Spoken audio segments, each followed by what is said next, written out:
যদি অসুস্থ হই তাহলে কিভাবে নামাজ আদায় করব? হযরত জাবের রাদিয়াল্লাহু তাআলা আনহু তিনি বলেন, আমি আসসালাতু মিরাজুল মুমিনিন, নামাজ মুমিনের জন্য মেরাজ।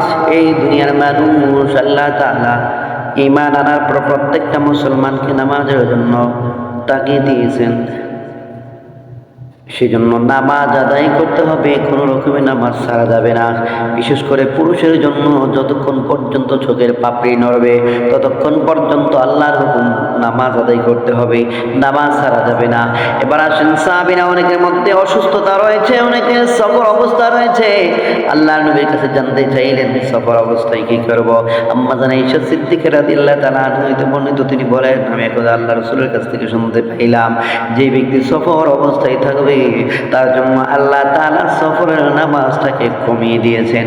যদি 4 রাকাত হয় তাহলে 2 রাকাত নামাজ আদায় করার হুকুম দিয়েছেন, আর যদি 2 রাকাতই হয় সেই 2 রাকাত নামাজ আদায় করবে, কেননা আল্লাহ তাআলা বেশি নামাজগুলোকে একটু হালকা করে দিয়েছেন সফরকারী অবস্থার জন্য। এবার আসেন দ্বিতীয় প্রশ্ন হলো, আল্লাহ নবীর কাছে জানতে চাইল সাহাবীরা, ইয়া রাসূলুল্লাহ, নবী গো, যদি অসুস্থ হই তাহলে কিভাবে নামাজ আদায় করব?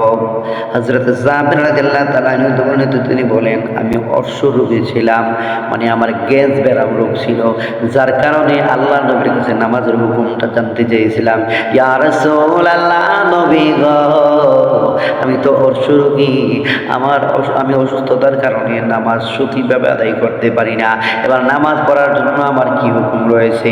আল্লাহ নবী ডাক দিয়ে বলেন, যাবে নামাজ দাঁড়িয়ে পড়া ফরজ, দাঁড়িয়ে পড়লে অধিক সওয়াবের ভাগীদার হয়ে যাইবা। আর যদি সেখান থেকে তুমি রোগের কারণে হোক, যেই কারণে হোক, যদি অসুস্থতা থাকে, তাহলে যদি বসে নামাজ আদায় করো, আল্লাহ তাআলা আমল নামায় তোমার অর্ধেক সওয়াব দান করেন। সুবহানাল্লাহ। এ বাবারা, ভাইরা আমার, শুধু তাই নয়, আল্লাহর হুকুম নামাজ পড়ার জন্য বসেও নামাজ পড়ার হুকুম রয়েছে। এবার আসেন, আল্লাহ নবী আরো বলে দিয়েছেন, যাবের শুধু বসে না, শুনে না করে যাবে, তুমি শুয়ে শুয়েও নামাজ আদায় করতে পারবে, কিন্তু সেই ক্ষেত্রে বসে যেইটুকু সওয়াব পাইবা ওই সওয়াবের অর্ধেক সওয়াব পাইবে শুয়ে শুয়ে নামাজ আদায় করলে। কিন্তু নামাজ আদায় করা লাগবে, নামাজ ছাড়া যাবে না। ইন্নাস সালাতা তানহা আনিল ফাহশাই ওয়াল মুনকার, নিশ্চয়ই নামাজ মানুষকে খারাপ কাজ থেকে বিরত রাখে। আপনি যদি নামাজ পড়ে সুদের কারবারে যান, মানুষ আপনাকে ভালো বলবে না। আপনি যদি নামাজ পড়ে মিথ্যা বলেন, মানুষ আপনাকে ভালো বলবে না। তাই বলতেছে বাবারা, ভাইরা আমার, নামাজটা হইল জরুরি। নামাজ আদায় করার জন্য আপনার আল্লাহর দরবার থেকে হুকুম রয়েছে।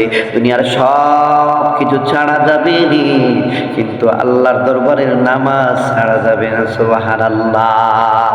আল্লাহ তাআলা আমাদেরকে বুঝার তৌফিক দান করুন। নামাজ আমাদের জন্য অতীব জরুরি ইবাদত। আল্লাহ সকলকে নামাজ পড়ার তৌফিক দান করুন। আমিন।